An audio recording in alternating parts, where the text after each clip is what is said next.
Bonsoir à toutes et à tous. Bienvenue sur ce Studi Live qui est consacré aux études de santé, comment s'y préparer, comment se faire accompagner et comment les réussir, évidemment. C'est l'objectif final pour tous les lycéens ou étudiants en réorientation qui seraient intéressés.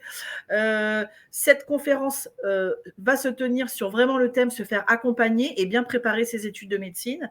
Notre invité, vous allez voir, fait partie d'un établissement assez original dont l'accompagnement est assez poussé. Il va vous en dire plus. Évidemment, le but, c'est que vous puissiez nous poser des questions sur ce que vous dit notre invité. On essaiera d'y répondre le mieux possible. N'hésitez pas. Monsieur Copeau, je vous laisse vous présenter. Bonjour, je me présente. Donc, je suis le père Benoît Copeau. Je suis jésuite et directeur du centre Laennec Paris. Nous sommes situés à avenue de Camoins dans le 16e arrondissement, métro Trocadéro, Passy. Et nous accompagnons depuis environ pratiquement 140 ans des étudiants en médecine, de la première à la 6e année de médecine, c'est-à-dire jusqu'à l'internat, c'est-à-dire de la fin du lycée jusqu'à l'internat. Donc, évidemment, nous aidons les étudiants à réussir leur première année de médecine pour qu'ils puissent se lancer réellement dans leurs études. Et puis après, nous les accompagnons jusqu'au concours d'internat avec une proposition assez étendue et assez variée, puisque en première année, nous accompagnons à peu près des étudiants, à peu près 120 étudiants, que ce soit à l'université de Paris-Cité ou de la Sorbonne Université, en PASS, en LAS, que ce soit 1, 2, 3, dans toutes les possibilités.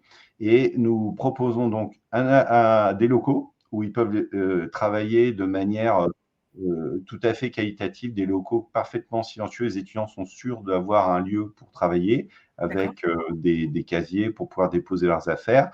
Il y a tout ce qu'il faut pour vivre, une cafétéria, une salle de sieste, il y a du Wi-Fi, il y a vraiment, c'est une offre, ça peut être comme leur deuxième maison en réalité. On propose des entraînements, voilà, sous différentes formes, des ateliers méthodologiques, une formation méthodologique qui se fait au début d'année, fin août, voilà. Et des groupes de travail, ça c'est une spécificité qui est tout à fait caractéristique, c'est-à-dire que les étudiants se réunissent par groupe de 4, de 5, avec des étudiants de deuxième année qui aident à coacher et à faire en sorte que les étudiants sachent résoudre les exercices, sachent progresser, soient soutenus dans leur effort et leur donnent des éléments. Nous sommes une équipe de 4 accompagnateurs pédagogiques qui retrouvons les étudiants plusieurs fois par an pour faire un point régulier sur leurs résultats, pour les aider à résoudre leurs problèmes, quelle que soit la forme de leurs problèmes. Et on aide aussi les étudiants à l'oral, puisque un certain nombre d'étudiants qui vont faire médecine, nous accueillons principalement les étudiants de médecine, certains d'entre eux vont devoir passer, que ce soit en LAS ou en PASS, et on les forme aussi pour réussir cette orale. Donc ça, c'est en première année. On les accompagne jusqu'à leur internat avec un parcours éthique parce qu'on cherche à faire une formation globale de l'étudiant. Un médecin, c'est quelqu'un qui est amené à résoudre des problèmes compliqués qui ne sont pas simplement des problèmes techniques, et notamment des questions de qu'est-ce qu'il faut faire. Donc, quelles sont les questions éthiques qui se posent derrière. Et puis, à partir de la 3e année, on propose ce qu'on appelle des échos, c'est des entraînements aux situations cliniques qui font partie du concours d'internat, des conférences d'internat qui sont des entraînements pour apprendre les spécialités. Et puis, il y a une vie étudiante avec, pour les étudiants chrétiens, il y a des activités. Et puis aussi, il y a des soirées musicales, des éléments qui font que les étudiants vivent ici. C'est un peu leur deuxième maison. Il y en a presque 700 étudiants qui vivent en communauté.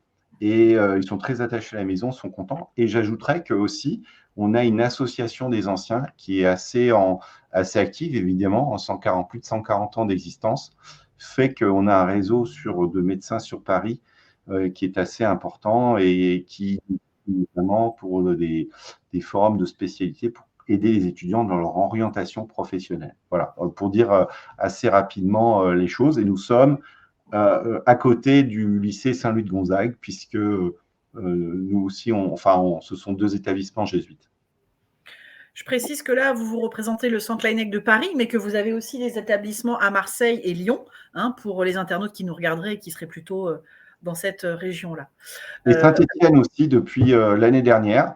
Alors, voilà, alors, ils vont accueillir des étudiants de première année à partir de l'année prochaine. Très bien, donc c'est tout récent en effet. Pourquoi, à votre avis, il faut se préparer aux études de santé? On sait que ce sont des études qui intéressent énormément les jeunes. Les parents ont très envie d'aider leurs enfants, mais savent que ce sont des études qui demandent de l'engagement, beaucoup de travail. Pourquoi, en effet, il faut un accompagnement pour vous est presque indispensable? Alors, oui, alors vous remarquerez que je parle d'accompagnement et pas d'abord simplement d'entraînement. C'est-à-dire que l'entraînement, ça fait partie des choses que l'on propose au centre, mais ce qui est essentiel, c'est l'accompagnement. Accompagner, ça veut dire marcher à côté d'eux. Hein, un pédagogue, c'est quelqu'un qui marche aussi à côté d'eux. C'est-à-dire que, en fait, on constate qu'il y a une très grande différence de niveau et d'exigence entre le lycée et l'enseignement supérieur, surtout dans ces études qui sont très exigeantes, très sélectives, très difficiles, très longues. Les étudiants pensent souvent que c'est la première année qui est la plus dure. En réalité, ils se trompent, hein, la première année est très dure, mais les années suivantes sont encore plus difficiles, mais pas de la même façon. Et donc, en réalité, un étudiant qui ne se prépare pas, en réalité, il part quand même avec un handicap au départ parce que il risque de ne pas saisir exactement les attendus qui sont ceux de l'université pour réussir.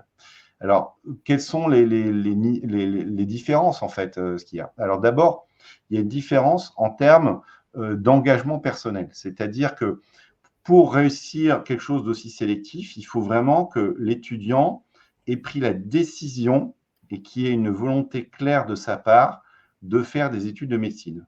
Voilà. Alors qu'au lycée, ce n'est pas forcément le cas. C'est un passage obligé, voilà, c'est tout. Ensuite, parce que le niveau de précision et la quantité de connaissances n'a rien à voir.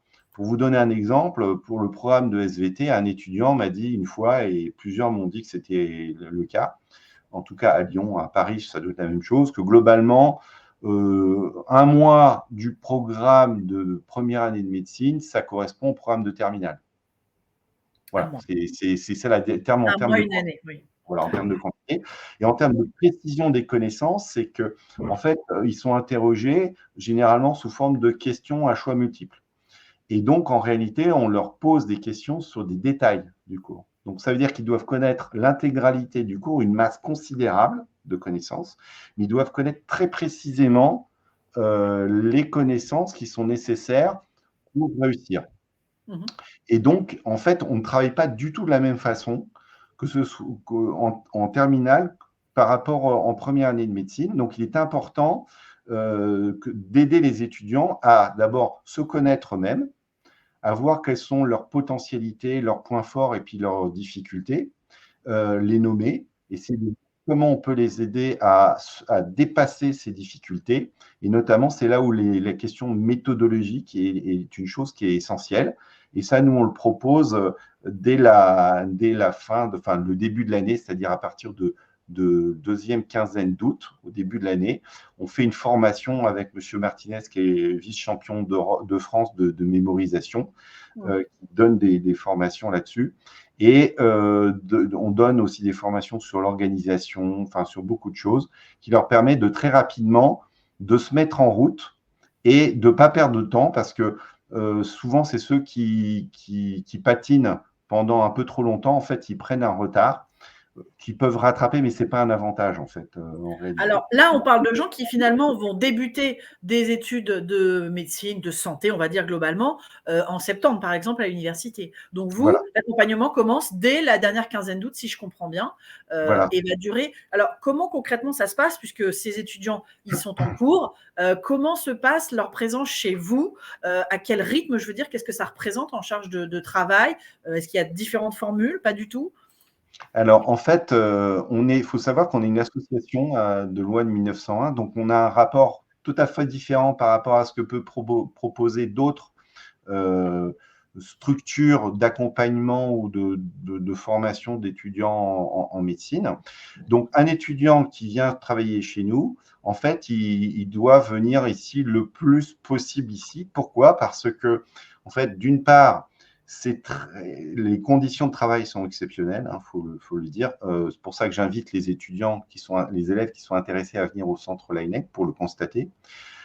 Ensuite, c'est très motivant pour des élèves de travailler au milieu d'étudiants d'années supérieures qui, eux, ont une grande capacité de travail et de concentration. Ça entraîne, ça motive. Ils voient qu'ils étudient de la médecine et ils se disent, bon, bah, ils peuvent se projeter, en fait. Ils peuvent se dire, ils peuvent discuter pendant les pauses ou faire connaissance avec ces camarades-là qui peuvent aussi leur donner des conseils. Régulièrement, on organise des entraînements. 3 fois par semestre, on reçoit, donc on encourage les étudiants, on leur demande de venir voir leur accompagnateur pour faire le point. Et il y a aussi ce qu'on appelle des séances Vauplane, c'est-à-dire qu'on donne des exercices sur des éléments précis du programme à faire avant. S'ils ont des difficultés, eh bien, ils viennent à cette séance Vauplane. Et il y a des étudiants de deuxième année qui viennent leur dire, bon, vous avez fait tel exercice, voilà comment on le résout. Et puis après, ils refont d'autres exercices du même type et avec ça, ils arrivent à bien progresser. Donc, un étudiant inscrit au centre, en gros, il est ici, sauf quand il est pris à l'université, ce qui n'est pas forcément très, très souvent. Il est là du matin jusqu'au soir. On ouvre à 8 heures, on ferme à 23 heures. Donc, un étudiant, il doit dormir 8-9 heures par nuit pour être en forme. Donc, vers 20h30, 21h, l'étudiant rentre chez lui, il mange, il se repose, il dort, il revient le lendemain vers 8 heures. Voilà, c'est ça. Donc, ils sont là du matin jusqu'au soir. Ils se font des amis, ils se soutiennent et avec ça, ils réussissent très bien. Et est-ce que, alors, ce qui est original finalement dans votre établissement, c'est que l'accompagnement se fait sur plusieurs années, sur 6 ans, si je vous ai bien écouté. Ce qui est assez rare. Normalement, en effet, on fait des années zéro avant de rentrer en médecine. On fait des stages ou des accompagnements du tutorat pendant l'année de médecine. Vous, ça dure après. Est-ce que quand on s'engage, c'est obligatoirement pour les 6 ans ou est-ce qu'on peut très bien choisir de ne faire que de bénéficier de votre accompagnement que la première année? Alors, un étudiant, s'il ne souhaite pas continuer au centre Laennec après sa première année avoir réussi, il peut très bien partir. Mais nous, ce qui nous intéresse, c'est la durée en réalité. Donc, un étudiant qui nous quitterait, en fait, il ne pourrait plus revenir. Et globalement, ce n'est pas du tout ce qui se passe. C'est-à-dire que les étudiants sont très contents d'être chez nous. Et en plus, ils savent très bien que par rapport au concours d'internat, en fait, on les prépare très, très bien. Bon, je ne sais pas si ça va parler à nos auditeurs, mais c'est encore loin, mais c'est quelque chose qui va arriver, voilà. oui, s'ils envisagent Sur ces études. Paris, la moyenne au centre était 3 millièmes. Donc, ça veut dire qu'un étudiant qui est 3 millièmes au concours d'internat, il peut faire beaucoup de choses. Voilà, et c'est vraiment très, très bien. C'est parce qu'on leur propose quelque chose de très qualitatif, à la fois en première année et en sixième année. Donc, un étudiant n'a pas tellement intérêt à partir parce qu'il a des amis, parce qu'il est heureux, enfin chez nous, pour la plupart. Et puis, ils savent qu'ils vont réussir et qu'on leur fait faire des choses intéressantes et ils sont dans des conditions de travail qui sont très, très, on peut dire exceptionnelles. C'est vraiment très bien, quoi. Et puis, c'est pas hors de prix. Voilà, c'est ça. Alors, justement, écoutez, évidemment, on arrive un peu aux questions un peu plus concrètes. Quel est le coût d'un accompagnement au centre Laennec, par exemple, nous demande Juliette. Alors, c'est 1 350 € pour l'année, en première année. Puis après, les tarifs diffèrent en fonction des propositions pédagogiques que l'on propose. Voilà. Donc, tous les étudiants au centre, à partir du moment ils s'inscrivent, donc ils sont adhérents à l'association. Une association dont le bureau est principalement, ce sont des médecins. C'est 1 000 € pour tout le monde. Et puis, en fonction des années, donc en première année, c'est 350 €. Et puis, en deuxième année, c'est 70. Et puis après, ça varie. Tout est bien indiqué dans la partie inscription du site linec-paris.fr. Et je précise que pour les étudiants qui seraient en difficulté financière, ils peuvent toujours en parler. Et puis, il y a des bourses qui sont proposées pour les étudiants qui sont boursiers. D'accord. Donc, on a répondu à la question de Juliette, je pense. Autre question, évidemment, quel est le taux de réussite au concours? Finalement, on pense à cette fin de première année qui est presque la plus difficile. Alors, vous aviez raison de dire que les autres années ne sont pas plus simples pour autant. Hein, c'est un préjugé qu'on a. Se dire, une fois qu'on a passé la première année, ça va. Quel est à peu près, est-ce que vous pouvez nous donner un ordre d'idée du taux de réussite, notamment de passage vers la filière de son choix, médecine, dentaire, maïeutique, etc. Alors, en fait, c'est une question qui n'est pas très facile à répondre parce que des fois, il y a des étudiants qui viennent faire médecine, puis après, ils décident de faire maïeutique ou kiné, et pas parce qu'ils ont raté, mais parce qu'ils ont changé d'état d'esprit. Donc, on se dire comment calculer ce qui est raté ou qui est réussi. En tout cas, pour dire les choses tout à fait clairement, un étudiant, il faut raisonner aussi en cohorte. C'est-à-dire qu'un étudiant, la question qui se pose, c'est est-ce que je vais réussir à rentrer en médecine si je veux faire médecine? Et globalement, il y a pratiquement tous les étudiants réussissent à passer soit à faire médecine, soit à faire kiné, ergo, enfin kiné, sage-femme, pharma. Il y en a très peu qui échouent en fait. Il y a quelques étudiants qui décident au cours de l'année d'arrêter parce qu'ils se rendent compte qu'en fait, ils ne vont pas pouvoir le faire, ou alors certains qui se rendent compte qu'il y a des réorientations. Voyez. Donc voilà, en gros, pratiquement tout le monde réussit au centre en 2 ans. Voilà. C'est ce que je peux dire. Est-ce que vous apportez, en tant que centre, vous avez dit jésuite, est-ce que vous apportez une autre vision, un autre apport à vos étudiants, vous pensez, à ces étudiants qui demandent un accompagnement pour des études de santé? Oui, alors en fait, ce que j'ai envie de dire aux jeunes, c'est que l'objectif, c'est une chose, mais la manière d'atteindre son objectif, c'est vraiment quelque chose d'aussi important. Non, mais vraiment, parce que ça va avoir un impact sur la personne qui seront plus tard. Et j'attire l'attention à ces jeunes sur le type de médecin qu'ils veulent être en réalité. Je vais être caricatural. Si, par exemple, un étudiant qui veut être médecin, il a l'impression que c'est en écrasant les autres qu'il réussit, le risque, c'est que dans sa vie, plus tard, il risque de penser que c'est le fait d'écraser les autres qui fait qui est la clé de la réussite. Vous voyez ce que je veux dire?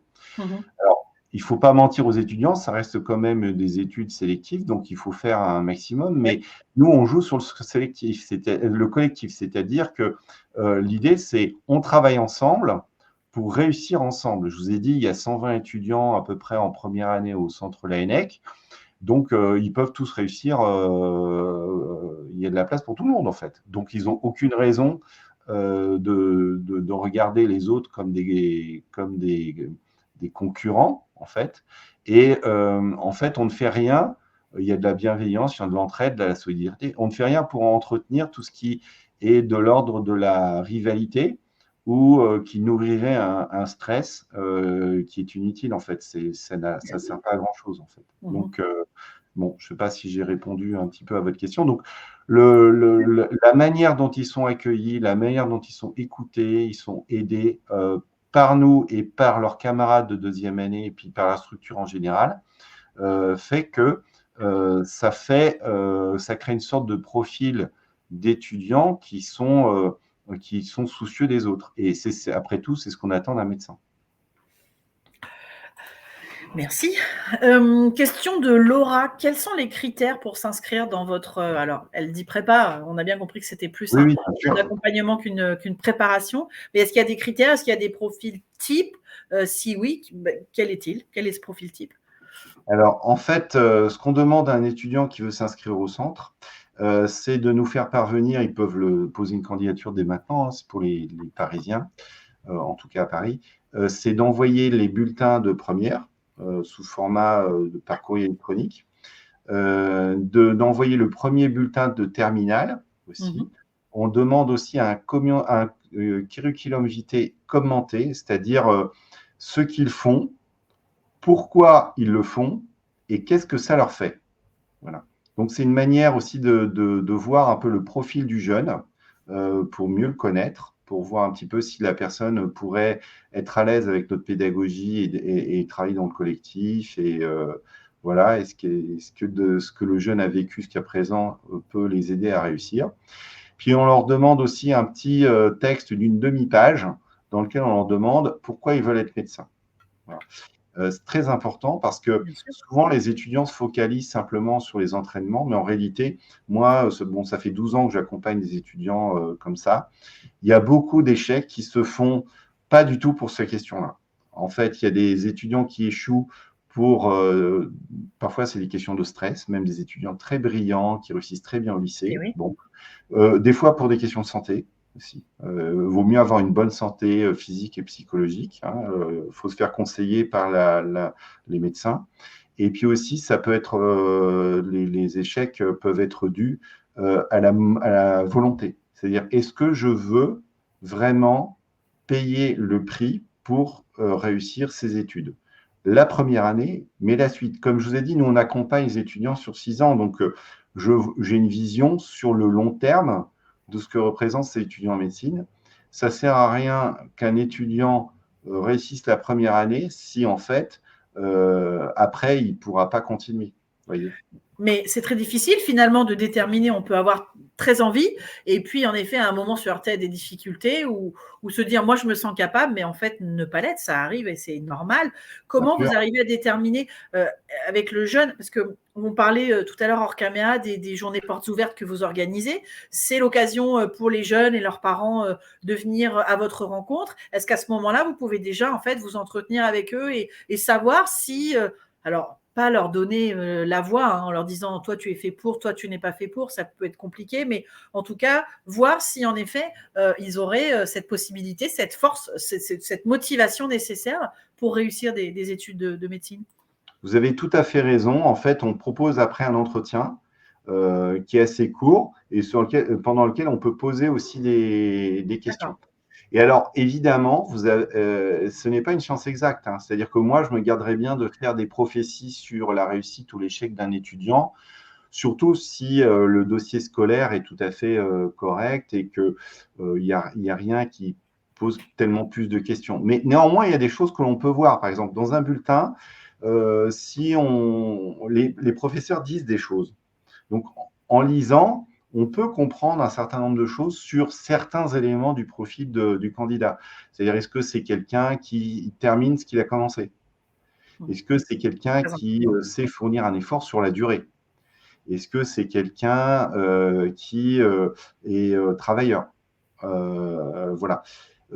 Mais voilà, sachant vraiment qu'en réalité, c'est des jeunes qui ont 17 ans. Moi, j'ai vu pas mal d'étudiants qui, au lycée, finalement, commettaient un peu l'erreur de s'économiser un peu trop. Ça, c'est une erreur. C'est vrai. Et une fois qu'ils sont en faculté, à l'université, ils se mettent à travailler vraiment parce qu'ils disent bah, enfin, je fais quelque chose que j'ai envie de faire. Et oui. Pourquoi c'est déconseillé? Parce qu'en fait, c'est des questions de dynamique.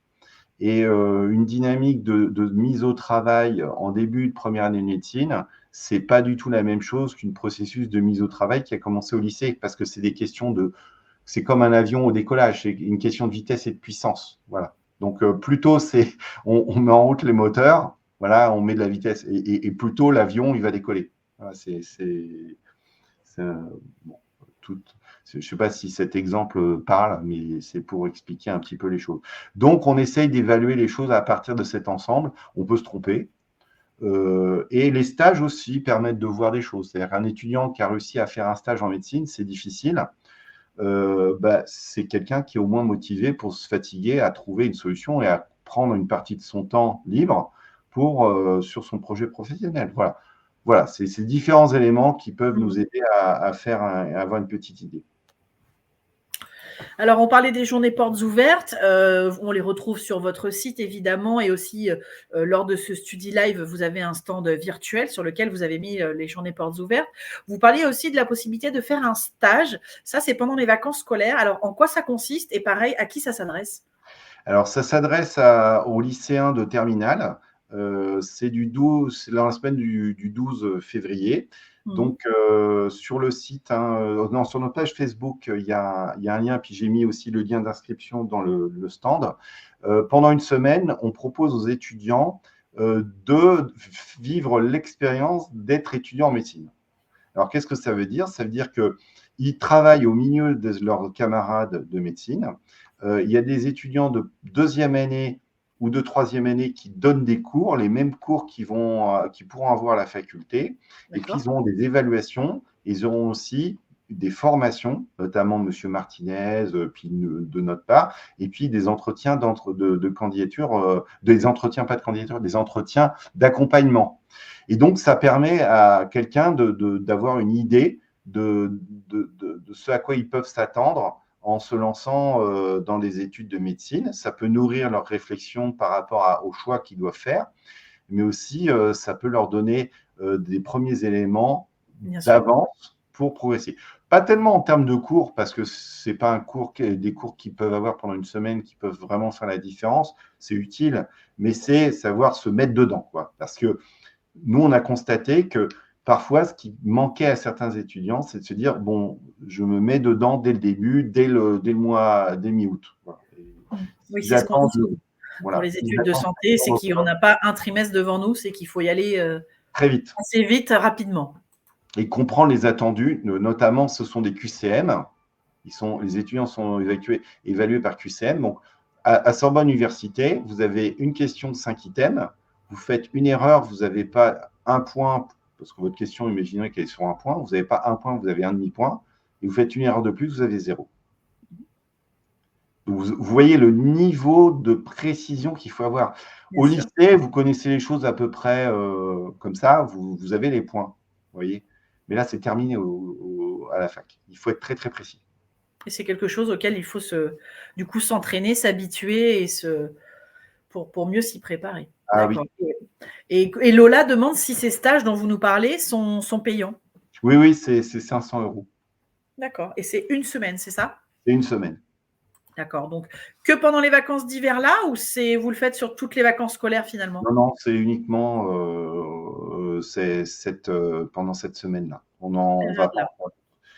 Voilà, c'est-à-dire que ça nous prend du temps et de l'énergie. Quand même, notre objectif, c'est de se focaliser notre attention sur les étudiants qui sont inscrits. Donc, on ne va pas multiplier ce genre de choses non plus. D'accord. Et ça arrive au bon moment, finalement, où les gens vont s'inscrire. Parcoursup ouvre demain. Ça arrive au moment où les gens vont devoir s'inscrire et faire leurs vœux. Ils peuvent candidater au centre. Ça a commencé depuis décembre, les inscriptions au centre. D'accord. Très bien. Eh bien, écoutez, je pense que j'ai fait le tour des questions. On a assez bien compris finalement cet accompagnement assez original que vous proposez. Merci d'être venu nous le présenter, nous en dire un peu plus, parce que on découvre des nouveaux établissements et des nouvelles façons d'apprendre et d'être accompagné régulièrement. Évidemment, je parle aux gens aussi qui nous écoutent. Si vous avez raté le début de ce live, ne vous inquiétez pas, vous le retrouverez en replay d'ici la fin de 2-3 minutes. Et puis, l'établissement, le centre Laennec a un stand virtuel sur lequel vous pouvez aller poser des questions et retrouver les informations dont nous venons de parler ensemble. Monsieur Copeau, merci beaucoup en tout cas. Merci pour ces informations et ces conseils, et peut-être à bientôt sur un prochain Study Live. Merci beaucoup et bonne soirée. Au revoir. Au revoir.